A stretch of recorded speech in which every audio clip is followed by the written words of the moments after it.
Loss অ্যাঞ্জেলেসে ঘটে যাওয়া ভয়াবহ দাবানলের ক্ষত এখনও কাটিয়ে উঠতে পারেনি আমেরিকা। এই মধ্যে তারা আবারও বিপর্যস্ত হয়ে পড়েছে প্রলয়ঙ্কারী বন্যা এবং নতুন দাবানলে। বিশ্বের সবচেয়ে শক্তিশালী অর্থনীতি, সর্বোচ্চ প্রযুক্তি, উন্নত ভবিষ্যৎবাণী ব্যবস্থা এবং অজস্র বৈজ্ঞানিক গবেষণাগারে মোড়া একটি দেশ যুক্তরাষ্ট্র। কিন্তু এই উন্নত সভ্যতাই বারবার পরাজিত হয় প্রকৃতির খামখেয়ালির কাছে। দুর্যোগ আসে, প্রাণ যায়, গৃহহীন হয় হাজারো মানুষ, ধ্বংস হয়ে যায় শত বর্ষ পুরনো স্থাপনা। কোনো দেশের যদি সর্বাধুনিক আবহাওয়াবিদ, দুর্যোগ ব্যবস্থাপনা কেন্দ্র এবং শক্তিশালী রাষ্ট্রীয় কাঠামো থাকে, তাহলে সেটি দুর্যোগে প্রস্তুত থাকার দৃষ্টান্ত হবার কথা। কিন্তু বাস্তব চিত্র সম্পূর্ণ উল্টো। যুক্তরাষ্ট্র আজ এক ভয়ঙ্কর দ্বিচক্রীয় বিপর্যয়ের শিকার। একদিকে দাবানল আর একদিকে বন্যা। এর মাঝখানে দাঁড়িয়ে আছে এক রাজনৈতিক উদাসীনতা ও জলবায়ুগত অবহেলার ভয়ানক চিত্র। গত 4 জুলাই ছিল আমেরিকার স্বাধীনতা দিবস।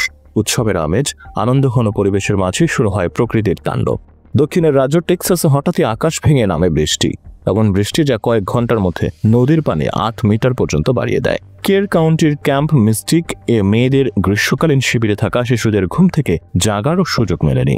প্রায় 30 জন শিশু, শতাধিক আহত, 109 জনের বেশি মানুষের প্রাণহানি। সবকিছু ঘটে মাত্র কয়েক ঘন্টার মধ্যে। এই বন্যাকে বলা হচ্ছে হরপা বান। হঠাৎ করে পাহাড়ি নদীর প্রবাহ অস্বাভাবিকভাবে বাড়লে এবং সেই ঢেউ শহরের দিকে আছড়ে পড়লে যে পরিস্থিতি তৈরি হয় তাকেই বলে ফ্ল্যাশ ফ্লাড। ভোর রাত, ঘুমন্ত মানুষ, কোনো প্রস্তুতি ছাড়াই বন্যা এসে গ্রাস করে জনপদ। স্যাটেলাইটে দেখা যাচ্ছে একটানা বৃষ্টির ফলে নদীর পানি ছড়িয়ে পড়েছে শহরের রাস্তায়, বাড়ির ছাদ পর্যন্ত। গাছ উপড়ে গেছে, গাড়ি ভেসে গেছে, যোগাযোগ বিচ্ছিন্ন হয়েছে। সান অ্যান্টনিও থেকে গুয়াদালুপে নদীর কের কাউন্টি সর্বত্র ছড়িয়ে ভয়াল জলরাশির বিস্তার। একই সময় পশ্চিমের রাজ্য ক্যালিফোর্নিয়ার সান লুইস ওবিম্পো কাউন্টিতে ছড়িয়ে পড়ে মাদ্রে ফায়ার। দাবানলটি পুড়িয়ে দিয়েছে 90,000 একর এলাকা। ঘরবাড়ি, বনভূমি, জনপদ, এমনকি প্রাণীর অভয়ারণ্য সবকিছু এক লেলিহান আগুনে ছাই হয়ে গেছে। অ্যারিজোনার গ্র্যান্ড ক্যানিয়র কাছেই আগুন পুড়িয়ে দেয় 96 বছরের পুরনো ঐতিহাসিক গ্র্যান্ড ক্যানিয়ন লজ। পুড়ে যায় একটি পানি শোধনাগার, যা স্থানীয়দের একমাত্র পানির উৎস ছিল। কয়েক ডজন কাঠামো আগুনে ধ্বংস, শত শত মানুষ নিরাপদ আশ্রয়ে সরিয়ে নেওয়া হয়েছে। এই যদি হয় উন্নত বিশ্বের চিত্র, তাহলে প্রশ্ন উঠতে পারে কেন এমন একটি রাষ্ট্র যাদের হাতে পৃথিবীর 1/3 প্রযুক্তিগত সক্ষমতা, তারা বারবার প্রকৃতির কাছে পরাজিত হয়? এর একাংশের জবাব লুকিয়ে আছে যুক্তরাষ্ট্রের অভ্যন্তরীণ অব্যবস্থাপনায়। দুর্যোগ মোকাবেলায় যেখানে দ্রুত ব্যবস্থা গ্রহণ করা প্রয়োজন, সেখানে দেখা যাচ্ছে রাজনৈতিক নিষ্ক্রিয়তা। টেক্সাস বন্যার পর আবহাওয়া বিভাগ জানিয়েছে তারা আগাম সতর্কতা দিতে পারেনি, কারণ প্রয়োজনীয় কর্মকর্তাদের পদ শূন্য ছিল। ট্রাম্প প্রশাসনের অধীনে আবহাওয়া অফিসের নিয়োগ ছিল বিলম্বিত, বাজেট কাটছাট করা হয়েছিল, ফলে সরঞ্জাম, প্রযুক্তি, সফটওয়্যার আপডেট বা বিশ্লেষণ করার সক্ষমতাও দুর্বল হয়ে পড়ে। তথ্য প্রযুক্তিতে বিশ্বনেতা হয়েও এমন এক রাষ্ট্র যদি আগাম দুর্যোগ শনাক্ত করতে ব্যর্থ হয়, তাহলে সেটি শুধুই প্রযুক্তিগত ব্যর্থতা নয়, এটি রাজনৈতিক অদূরদর্শিতার চরম উদাহরণ। 2017 সালে ক্ষমতায় এসে ট্রাম্প জলবায়ু পরিবর্তনকে একাধিকবার চাইনিজ হুকস বলে অবজ্ঞা করেছেন। এরপর 2015 সালের প্যারিস জলবায়ু চুক্তি থেকে যুক্তরাষ্ট্রকে প্রত্যাহার করে নেওয়া হয়েছিল তার একক সিদ্ধান্তে।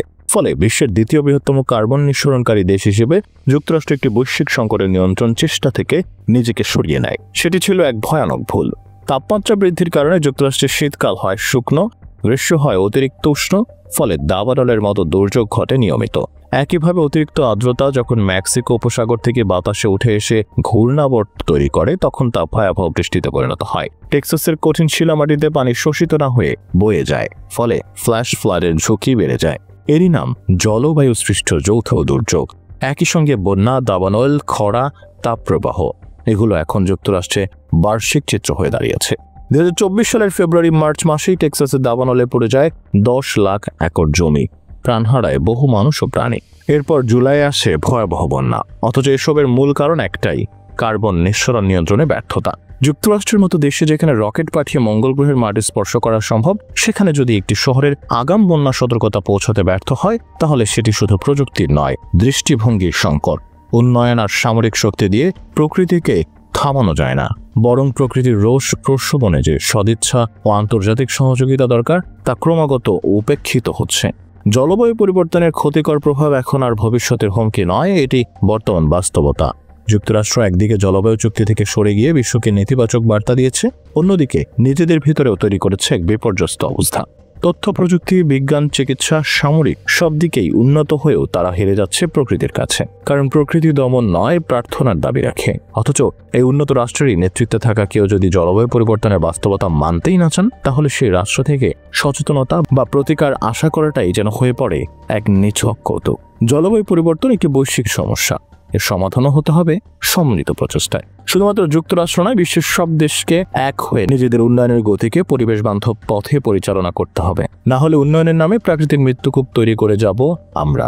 যুক্তরাষ্ট্রের আগুন ও পানির এই যুদ্ধ আমাদের চোখে আঙুল দিয়ে দেখিয়ে দিয়েছে, প্রকৃতি মানুষকে ছাড় দেয় না। যত উন্নতই হোক, সে ছুড়ে দিতে পারে ভয়ালো বার্তা, ভয়ঙ্কর ধ্বংস।